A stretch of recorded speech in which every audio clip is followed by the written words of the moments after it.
거짓 안식일을 강요하는 법령이 반포되고 거짓 것과 참 것을 분명히 구별하는 선이 그어질 것이다.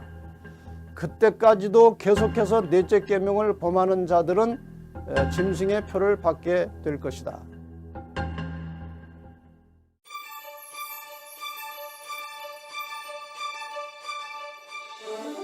온라인 예언 세미나 6번째 시간, 짐승의 표와 666에 대한 오해와 진실, 이런 제목으로 요한계시록 13장 후반부에 있는 내용을 가지고 함께 오늘 말씀을 나누겠습니다. 우리 성경 예언 가운데 가장 관심이 많은 주제 중에 하나는 아마도 이 짐승의 표와 666일 것입니다. 그럼에도 불구하고 많은 사람들이 이 문제를 제대로 알지 못할 뿐만 아니라 해석도 가르치는 사람마다 너무 다르고 다양하기 때문에 대체로 사람들은 이 문제를 잘못 알고 있든지 아니면 혼란스러워합니다. 이 두 가지 주제를 제대로 이해하려면 일단 계시록 13장에 나오는 이 첫 번째 짐승을 제대로 이해해야 짐승의 표나 그 관련된 666을 제대로 해석할 수 있고 이해할 수 있습니다. 먼저 짐승의 표에 대해서 좀 알아보겠습니다. 이 짐승의 표는 무엇이며 또 이 짐승의 표를 받는다는 것은 무엇인가? 이런 내용을 좀 먼저 공부하겠습니다. 사실 계시록 13장에는 짐승의 표라는 말이 나오지 않습니다. 짐승의 표라고 하는 직접적인 단어는 계시록 16장 7재앙시에 악하고 독한 헌대가 짐승의 표를 받은 사람들과 그 우상에게 경배하는 자들에게 나더라, 이렇게 되어 있습니다. 여기에 짐승의 표라는 말이 직접 언급돼 나옵니다. 그러므로 계시록 13장에서는 이 짐승이라는 말과 그 표를 받게 하는 것이 무엇인지를 먼저 이해해야 할 것입니다. 16절에 보면 저가 모든 자, 곧 작은 자나 큰 자나 부자나 빈궁한 자나 자유한 자나 종들로 그 오른손에나 이마에 표를 받게 하고, 이런 말씀이 나옵니다. 이미 공부하신 대로 이 성경절에서 저가라고 하는 것은 색갱같이 올라온 미국을 말하는 것입니다. 어제 공부한 내용에 의하면 미국이 세력을 행사해서 온 세상 사람들이 첫째 짐승 곧 교황권에게 굴복하고 경배하도록 할 것이라고 말씀을 드렸습니다.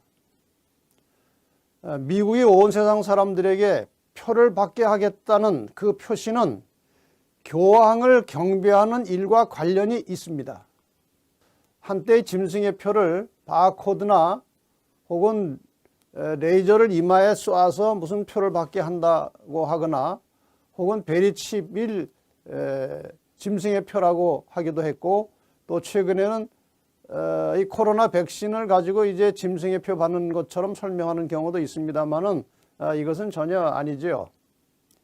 일단 이 짐승의 표는 계시록 13장의 첫 번째 짐승 교황권과 직접 관련이 있어야 합니다. 그리고 666 자체를 짐승의 표라고 하는 것은 합당하지 않습니다. 이 짐승의 표라고 하는 것은 교황권의 권위를 표시하는 것이라야 마땅합니다. 그래서 짐승의 표를 받는다는 것은 그 교황권의 권위에 굴복하는 것을 말하는 것입니다. 성경 예언에 의하면은 예수님 재림 전에 역사의 마지막 부분에서 온 세상의 모든 사람들이 얼마의 기간 동안 이 교황의 권세에 굴복해서 그의 명령에 따르도록 강요될 시기가 있습니다. 그러면 이제 어떤 방법으로 세상 사람들이 이 교황의 권세에 굴복하게 될 것인가에 대해서 말씀을 좀 드리겠습니다. 교황권 스스로는 무엇을 최고의 권위로 생각하는가? 이 문제를 제대로 이해하려면 인간 역사의 배후를 지배하고 있는 이 선악의 싸움의 본질을 알아야 합니다. 하나님과 사탄 사이에서 벌어지고 있는 이 싸움의 본질은 경배 싸움입니다. 원래 하나님만 피조물로부터 경배를 받도록 되어 있는데 사탄 자신도 경배를 받으려고 하는 겁니다. 여기에 이제 문제의 본질이 있는 것이죠. 그리고 이 경배 싸움의 쟁점은 율법에 관한 겁니다. 그래서 사탄은 사람이 하나님을 섬기는 법을 지키는 것은 불가능하기 때문에 폐기해야 된다고 계속 주장해 왔습니다. 특별히 사단이 공격한 것은 하나님을 경배하는 시간으로 십계명에 명시된 안식일입니다. 이 점을 우리가 알고 있어야 이 짐승의 권위를 상징하는 표시가 무엇인지를 제대로 이해할 수 있다는 것이죠. 사탄은 교황권을 통해서 안식일을 폐하고 그것을 일요일, 주일로 대체했고, 이 교황권은 하나님의 십계명을 변경시킨 것을 최고의 권위로 생각하고 있다는 것입니다. 여기 천주교에서 나온 한 문서에 보면은 교황은 때를 변개하고 법을 폐기하고 모든 것을, 심지어는 그리스도의 교훈까지도 삭제할 권세가 있다고 주장합니다. 그만큼 권세가 있고 권위가 있다는 뜻입니다. 그래서 역사의 기록을 보면 교황권은 하나님의 법 십계명을 부분적으로 변경했거나 폐기시켰습니다. 특별히 안식일을 폐기하고 주일을 지키라는 계명을 만들었습니다. 하나님의 십계명에서는 안식일을 기억하여 거룩히 지키라, 하나님의 권위로 말씀하신 것입니다. 그런데 이것을 천주교에서는 주일을 지키고라고 변경시켰습니다. 그러니까 하나님의 권위를 무시하고 인간의 권위로 하나님의 안식일을 주일로 대체시킨 것을 보면, 이 주일을 지키라고 명령한 이 천주교의 십계명에서 우리가 볼 수 있는 것은 그만큼 이 교황권의 권위를 내세우기에 충분한 증거와 근거가 여기에 있다는 것입니다. 그래서 이 교황권은 이 사실, 하나님의 계명에 명시된 제7일 안식일을 일요일로 변경한 사실을 가지고 그 권위를 내세우고 있습니다. 꽤 오래전에 나왔던 한 문서를 좀 살펴보겠습니다. The Catholic Record라고 하는 저 문서는 1923년 캐나다에서 나온 문서입니다. 저기 영문으로 된 문서의 내용을 우리가 한국말로 옮기면 이런 것입니다. 교회는 성경 위에 있다. 그리고 안식일 준수를 토요일에서 일요일로 옮긴 것이 그 사실, 교회가 성경보다 위에 있다는 사실에 대한 확고한 증거다. 이렇게 주장하고 있습니다. 다시 천주교에서 나온 문서의 한 부분을 인용하겠습니다. 성경은 안식일을 기억하여 거룩히 지키라고 말한다. 그러나 천주교회는 말한다. 아니다. 나는 나의 신성한 권위로서 안식일을 폐하며 주일의 첫날을 거룩하게 지킬 것을 명한다. 보라, 전 문명 세계가 거룩한 천주교회의 명령을 공손히 굴복하여 복종한다. 그러니까 천주교인이 아니더라도 천주교의 명령에 굴복하는 그런 뜻이다. 그런 의미로 저기에 말을 한 것입니다. 앞으로 교황권은 이 일요일을 강제로 휴업시키는 문제를 세계적인 이슈로 내세우게 될 것입니다. 지금 저 만평의 그림은 2004년 2월 26일자 다이토나 비치 뉴스 저널에 나온 만평인데, 이 부시 대통령이 재선을 위해서 이제 선거 운동할 때에 그려진 만평입니다. 전 내용은 이런 것입니다. 여기에 내 보수적 지지파들이 정말 좋아할 제안이 있습니다. 그것은 다름이 아니라 사람들을 일요일에 교회 가도록 요구하는 헌법 개정안이 바로 그것이지요. 그러니까 대통령 후보들은 항상 이 보수적인 기독교회로부터 일요일에 강제 휴업해서 모든 사람이 쉬도록 하는 그런 법안을 만들도록 계속 압력을 받고 있다는 것입니다. 이 일요일 강제 휴업법을 제정하려고 하는 것은 아마도 그 목적이 달성될 때까지 그 추진을 멈추지 않을 겁니다. 그 일은 지금도 계속되고 있어요. 여기 미국 폭스뉴스에서 2014년 7월 5일자에 나온 내용입니다. 여기에 보면은 이제 그 뉴스 내용에서 교황이 이런 말을 이제 하는 것입니다. 일요일에 일하는 것은 가족과 친구 관계에 부정적인 영향을 미치며 인생의 우선순위는 돈이 아니라 사람이어야 합니다. 이렇게 말했어요. 그랬더니 이제 앵커가 그 말을 이제 이용해서 이렇게 다시 이제 말합니다. 프란치스코 교황은 누구나 일요일을 지켜야 한다고 말합니다. 많은 이들, 심지어는 저녁 뉴스까지도 교황의 말에 동조하고 있습니다. 교황은 가족, 친구 그리고 하나님을 위해 일요일을 보내는 것이야말로 진정한 자유라고 말하고 있습니다. 다시 말해 주중 내내 일하고 일요일에도 일하는 것은 삶에 부정적인 영향을 미친다는 것입니다. 이게 뉴스의 한 단면이지만 이러한 사상, 이러한 흐름이 지금 전 세계적으로 영향을 미치고 있다는 것이죠. 꽤 오래전부터 이 일요일 강제휴업법에 대한 예언을 들었던 사람들은 이 자유민주주의 사회에서는 있을 수 없는 일이라고 어떻게 강제로 일요일을 쉬게 하느냐 이렇게 부정적인 말들을 하는 사람들도 있었습니다. 그러나 지금 이 팬데믹과 함께 세상의 상황은 많이 변했습니다. 이 팬데믹이 진행되고 있는 현재 상황을 간략하게 정리를 좀 해보겠습니다. 이 지금 세계를 휩쓸고 있는 전염병과 일요일 법령 제정과 어떤 관계가 있는가? 제가 이 예를 연구하면서 가만히 생각해 보면 무관하지 않다는 겁니다. 팬데믹 이후에 국가나 정부가 국민들을 통제하고 감독, 감시할 수 있는 저항할 수 없는 명분이 만들어졌다는 사실입니다. 국민들은 이러한 분위기에 대해서 초기에 불만을 토로하고 저항했지만 시간이 지나면서 점점 국가의 통제와 간섭과 강요에 길들여지고 익숙해져 가고 있어요. 그동안 일요일 법이 연기된 것은 사람들의 정서와 저항 때문이었습니다. 그런데 이제 그런 문제가 해결되어 가고 있다는 것입니다. 그리고 일요일 휴업법의 명분을 무슨 교황의 권위를 인정하거나 교황을 경배하는 것을 하지 않고 사회적 평화와 가정 및 환경 문제에 연관시켜서 일요일 강제휴업법을 세우도록 설득을 한다는 것이죠. 그러니까 일요일 강제휴업법을 반대할 이유가 없도록 만들어 가는 겁니다. 그래서 이제 일요일 휴업하는 일은 전 세계적으로 상식화되어 가고 있을 뿐만 아니라 서서히 강제성을 띠는 일들이 이미 진행되고 있습니다. 한국에서는 2020년 12월에 국토교통부로부터 이러한 공문이 건설업체에 하달되었습니다.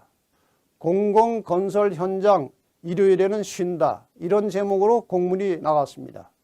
오는 13일부터 모든 건설공사 현장에서 일요일 휴무제가 시행된다. 일요일 아침잠을 깨우는 공사 현장 소음이 줄고 근로자도 주말에 가족과 시간을 보낼 수 있게 될 전망이다. 이 명분이 얼마나 좋습니까?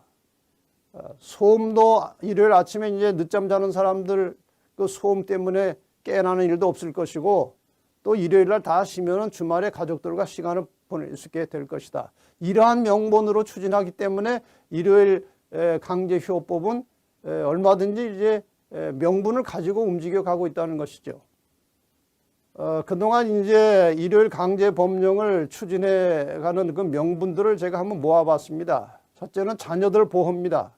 자녀들이 하루라도 일요일에 가족과 함께 있으면서 유흥업소에 출입하지 않도록 하자는 것이고, 그렇게 되면 이제 범죄가 감소되기 때문에 경찰들이 좀 휴식을 할 수 있고, 또 길거리에 사람이 별로 없으니까 구걸하는 노숙자들도 감소될 것이다. 그 다음에 가정회복입니다. 부모들은 일주일에 하루를 가족과 예배에 참석하고 가족 혹은 친구들과 평화롭게 보낼 수 있을 것이다. 이러한 명분을 가지고 이제 일요일 강제 법령을 추진하고 있는 것입니다. 게다가 탄소 배출 감소, 이것은 굉장히 중요한 이슈입니다. 전 세계적으로 휘발유 등 화석 연료 사용을 감축시키고 따라서 탄소 배출량을 감소시키고 이렇게 되면은 환경 개선에 얼마나 좋은 영향을 줄 것이냐, 이것도 일요일 강제휴업법의 상당히 중요한 명분 중에 하나입니다.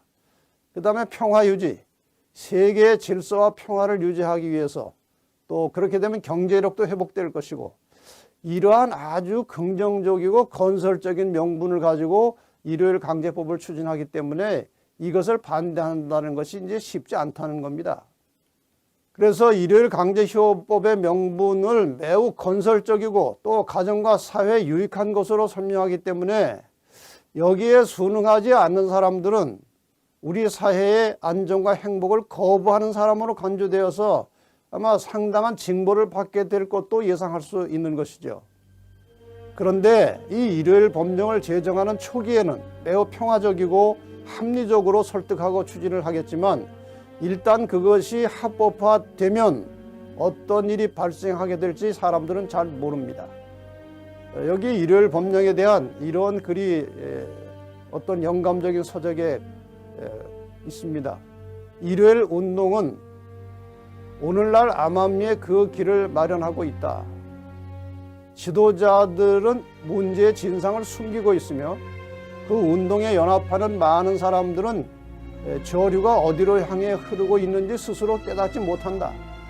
그 공허는 부드럽고 그리스도인답게 보이지만 그것을 말할 때에는 용의 정신이 나타날 것이다. 그러니까 이 제정하는 과정에서는 굉장히 유연하게 부드럽게 하지만 일단 이것이 법으로 정해지면 그 법을 시행하는 과정에서는 용의 정신, 사탄의 정신이 나타날 것이라고 경고하고 있습니다. 이미 여러 차례 말씀드린 대로 이 세상의 역사는 어느 한 세력에 의해서 강제로 굴복되고 강요되는 방향으로 가고 있어요. 그리고 이것을 주도하는 지도자들은 그 목적 달성을 위해서 수단 방법을 가리지 않습니다. 이러한 방법에 의해서 일요일 강제휴업법은 세워질 것이고, 그래서 짐승의 표를 받는다고 하는 것은 이 일요일 강제법에 굴복해서 그것을 따르고 복종하는 것을 말합니다. 이것을 오른손이나 이마의 표를 받겠다고 했는데 그 의미가 무엇인지 잠깐 볼까요? 오른손은 상징적으로 행동을 상징하는 것입니다. 그래서 일요일 강제휴업법을 마음으로는 인정하지 않지만 강요에 의해서 행동으로 그 법을 따를 때 그것은 오른손의 표를 받는 것이고, 이마는 생각이나 그 판단을 상징하는 부분입니다. 그래서 이마의 표를 받는다는 것은 일요일 강제법을 정신적으로도 동의하고 동시에 교황권에 충성하면서 경배하는 사람들은 이마의 표를 받는 것입니다. 자, 그러면 이제 종합해서 이 문답으로 한번 이 짐승의 표에 대해서 여러분에게 좀 문답식으로 설명을 좀 드려보겠습니다. 문, 짐승은 무엇인가? 답, 교황권을 가리킨다. 그게 짐승이라고 답 공부를 제대로 하셨습니다. 그럼 짐승의 표는 무엇인가? 답, 교황권의 권위를 상징하는 표시를 말한다. 지금까지 다 공부하셨죠? 다시 문, 교황권의 권위를 상징하는 대표적인 표시는 무엇인가? 답, 하나님의 권위로 만든 십계명의 안식일 대신 이 교황권의 권위로 변경하여 놓은 주일, 일요일을 말하는 것입니다. 그 다음에 문, 짐승의 표를 받는다는 것은 무엇인가? 답, 일요일 강제휴업법을 제정해서 그것을 지키도록 강요할 때에 교황권의 권위에 굴복해서 자발적으로 혹은 강제적으로 그 법에 순응함으로 그 권위를 인정할 때에 그것을 짐승의 표를 받았다고 말하는 것입니다. 아직 아무도 짐승의 표를 받은 자는 없다. 모든 교회에 참된 그리스도인들이 있는데 로마 가톨릭 교회도 예외가 될 수 없다. 저들이 빛을 받아들이고 넷째 계명에 대한 의무를 깨닫기까지는 아무도 정죄를 받지 않는다. 그러나 거짓 안식일을 강요하는 법령이 반포되고 거짓 것과 참 것을 분명히 구별하는 선이 그어질 것이다. 그때까지도 계속해서 넷째 계명을 범하는 자들은 짐승의 표를 받게 될 것이다. 그러니까 이 짐승의 표를 받는 것은 아직은 시행되지 않고 있다는 것입니다. 이제 나중에 일요일 강제휴업법이 만들어지고 그 다음에 하나님의 참 안식일과 거짓 안식일이 확연하게 드러난 상태에서도 계속해서 거짓 안식일, 주일, 일요일을 예배하고 교황의 권세에 굴복할 때 그때 짐승의 표를 받게 될 것이다. 그런 뜻입니다. 지금 온 세상 사람들은 교황을 좋아합니다. 대부분 좋아하고 그를 경외합니다. 계시록 13장 8절에 보면 죽임을 당한 어린 양의 생명책의 창세 이후로 농명되지 못하고 이 땅에 사는 자들은 다 짐승에게 경배하리라고 말씀하셨습니다. 이 교황에게 경배한다는 것은 무엇입니까? 그의 말에 복종하는 겁니다. 일요일 강제 휴업법에 굴복하는 것입니다. 그를 하나님처럼 섬기는 것이에요. 하나님의 권위보다 그의 권위를 더 높여서 그의 명령을 따르는 겁니다. 그리고 마지막 생명을 하나님께 의지하지 않고 교황의 권세에 의지하는 것, 이것이 교황을 경배하는 겁니다. 자, 그러면 이제 666이라고 하는 것은 무엇인가를 설명드리겠습니다. 13장 18절에 보면 지혜가 여기 있으니 총명 있는 자는 그 짐승의 수를 세어보라. 그 수는 사람의 수니 666이니라. 짐승의 수, 사람의 수, 이 단어를 잘 기억해 두시기 바랍니다. 짐승의 수는 곧 사람의 수다. 그것이 666이다.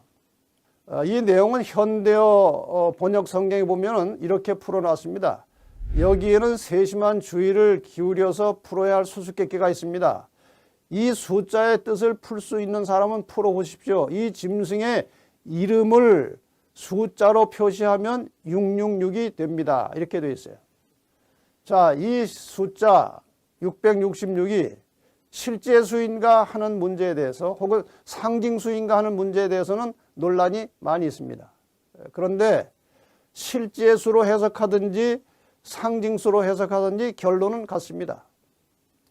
666에 해당하는 세력은 계시록 13장의 첫 번째 짐승 로마 교황권을 말하는 것이 확실합니다.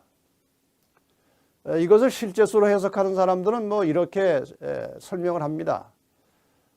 짐승의 이름의 수 할 때 짐승의 이름이 무엇이냐? 이 교황이 사용하는 여러 명칭 중에 하나님의 아들의 대리자라고 하는 명칭이 있습니다. 그것을 라틴어로 하면은 비카리오스 필리 데이라고 합니다.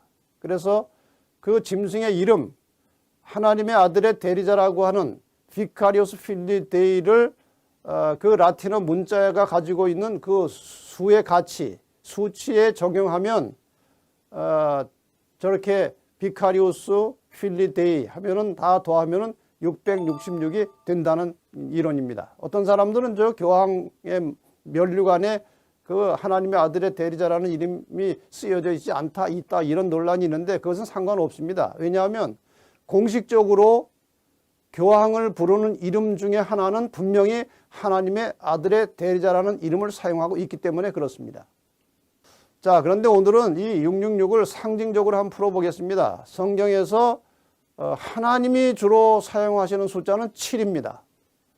7에서 하나가 모자라는 6은 사람의 수입니다. 그러니까 이 6이라고 하는 숫자는 하나님을 대적하는, 하나님과 대립되는 인간의 세력을 상징하는 것으로 볼 수 있습니다.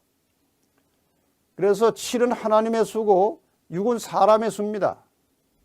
저희 계시록 5장 6절에 보면 그분께 어린 양께 7 뿔과 7 눈이 있으니 이 눈들은 온 땅에 보내심을 받은 하나님의 7 영이더라. 저기 하나님과 관련된 숫자는 다 7이라는 숫자 7로 나옵니다. 그런데 계시록 13장 18절에 그 수는 사람의 수니 666이니라. 이렇게 해서 6이라는 숫자를 사람의 수에 비유하고 있다는 것이죠. 지혜가 여기 있으니 총명 있는 자는 그 짐승의 수를 세어보라. 그 수는 사람의 수니 666이니라. 15장 2절에 보면, 계시록 15장 2절에 보면 그 이름의 수라고 하는 말이 별도로 또 나옵니다. 짐승의 수, 사람의 수, 그 이름의 수가 666인데 아까 말씀드렸지만 하나님의 수는 7입니다. 그래서 이것을 풀면 6은 사탄의 수, 사람의 수고 6이 3개가 연속되면 그것은 승리를 뜻합니다. 사탄의 승리 혹은 세속적 세력의 승리를 말합니다. 7은 말씀드린 대로 하나님의 수고 완전수예요. 혹시 7이 3번 반복된다면 그것은 하나님의 승리, 하나님의 백성들의 승리를 상징하는 것입니다. 그래서 이렇게 우리가 풀어서 설명할 수 있습니다. 여기에서 짐승은 하나님 치를 대적하는 사람, 육의 세력, 즉 첫 번째 짐승이 상징하는 교황권이 확실합니다. 그것이 짐승이에요. 그 짐승이 잠시 세속의 권한을 행사해서 승리, 인간의 힘으로, 인간의 권위로 666 하는 것처럼 보일 것이다. 그러나 마침내 하나님의 백성들이 승리하고 영원한 나라를 얻게 될 것이다. 이것이 계시록 13장에서 말하는 666을 상징적으로 풀어낼 때 내릴 수 있는 결론입니다. 그래서 666을 실제수로 만들어 적용하든지 상징적으로 적용하든지 그것은 첫 번째 짐승을 가리키는 것이 확실합니다. 그리고 그 첫 번째 짐승은 하나님을 대적하며 배도하고 타락한 인본주의 신앙을 주도하는 로마 교회 조직체 혹은 교황권을 가리키는 것입니다. 그러니까 666이라고 하는 것은 계시록 13장에서 계속 활동하고 일하고 있는 그 첫 번째 짐승 교황의 정체를 확인하는 단서라고 볼 수 있습니다. 다시 한번 말씀드리지만 이제 조만간 온 세상은 교황의 권세에 굴복하게 될 것입니다. 이것은 성경의 예언이기 때문에 절대로 빗나가지 않습니다. 우리 관련 성경절을 다시 한번 확인해 보겠습니다. 용이 짐승에게 권세를 주므로 사탄이 그 짐승에게 교황권에게 권세를 줬다고 그랬어요. 또 용에게 경배하며 짐승에게 경배하여 사탄에게 경배하며 교황권에게 경배하여 이렇게 되어 있어요. 이것은 용에게 권세를 받은 짐승을 경배하는 것은 곧 용, 사탄을 경배하는 것이라는 뜻입니다.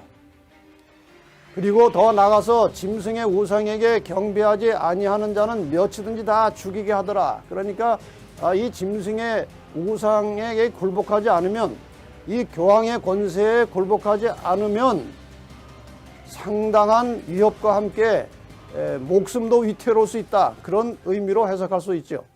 이러한 일은 예표적으로 이미 바벨론에서 다니엘 세 친구가 경험한 바가 있습니다. 여러분 아시는 대로 느부갓네살 왕이 두라 평지에 금신상을 세워놓고 모두가 다 절하라고 했습니다. 절하지 않으면 죽이는 것입니다. 경배하지 않으면 죽인다는 것입니다. 그때 다니엘 세 친구는 말합니다. 우리의 하나님이 우리를 극렬히 타는 풀무 가운데서 능히 건져내시겠고 또 그리 아니하실지라도 건져내지 않는다 할지라도 절하지 아니할 줄을 아옵소서. 아주 단호한 모습으로 이 신상에게 경배하고 절하지 않겠다고 말합니다. 결과적으로 풀무불 속에 집어 던짐을 당했습니다. 당장 타서 죽어야 되는데 한 사람이 더 나타나서 네 사람이 지나다니는 것입니다. 하나님께서 그들을 보호하시고 살려내셨습니다. 저 장면을 본 느부갓네살 왕이 하나님 외에는 다른 신을 섬기지 아니하며 그에게 절하지 아니한 종들을 구원하셨도다. 여러분, 마지막 시대에 이러한 현상이 다시 벌어지는 것입니다. 짐승의 우상이 세워지고 모두가 다 굴복하고 경배하라고 하는 명령이 떨어질 것입니다. 이때 우리에게 다니엘 세 친구와 같은 그런 신앙과 신념이 필요한 것이죠. 다니엘도 왕을 섬기지 않고 다른 신에게 기도한다고 고발되어서 사자굴에 들어갔습니다. 하나님께서 그도 지켜주시고 살려내셨습니다. 여러분, 시편 37편 12절로 15절의 말씀을 기억하시기 바랍니다. 악인이 의인치기를 꾀하고 향하여 그 일을 가는도다. 주께서 저를 웃으시리니 그 날의 이름을 보시미로다. 악인이 칼을 빼고 활을 당기어 가난하고 궁핍한 자를 엎드려뜨리며 행위가 정직한 자를 죽이고자 하나 그 칼은 자기의 마음을 찌르고 그 활은 부러지리로다. 여러분, 마지막 시대에 짐승의 우상이 세워지고 세상의 모든 사람들을 경배하고 굴복하도록 강요할 때 거기에 굴복하지 마시기를 바랍니다. 죽음의 위협이 있을지도 모릅니다. 그러나 다니엘 세 친구처럼 다니엘처럼 죽음을 무릅쓰고 목숨을 걸고 다른 신 섬기지 않고 경배하지 않고 오직 끝까지 하나님만 섬기는 자들은 하나님께서 구원해 내실 것입니다. 이 다니엘 세 친구와 다니엘의 경험은 종말 시대에 참 그리스도인들이 만나게 될 마지막 상황입니다. 다니엘 세 친구나 다니엘이나 목숨을 돌아보지 아니하고 오직 하나님만 의지해서 충성했을 때 살아남게 되었습니다. 마지막 시대를 살아가는 우리 모두에게도 이와 같은 믿음이 필요합니다. 우리는 지금 세상 역사가 거의 맞춰져 가는 마지막 시대에 살고 있습니다. 우리가 당면하니 심각한 전염병은 주님 오실 때가 되었다고 큰 소리로 외치고 있습니다. 팬데믹으로 이전과 같은 세상은 지나가고 무엇인가 새롭고 다른 세상이 오고 있다면 세상과 교회 사이에서 미지근하게 살아가던 우리의 신앙 생활에도 변화가 와야 합니다. 획기적인 변화가 와야 하고 버릴 것은 버려야 하는 단호한 결단이 필요합니다.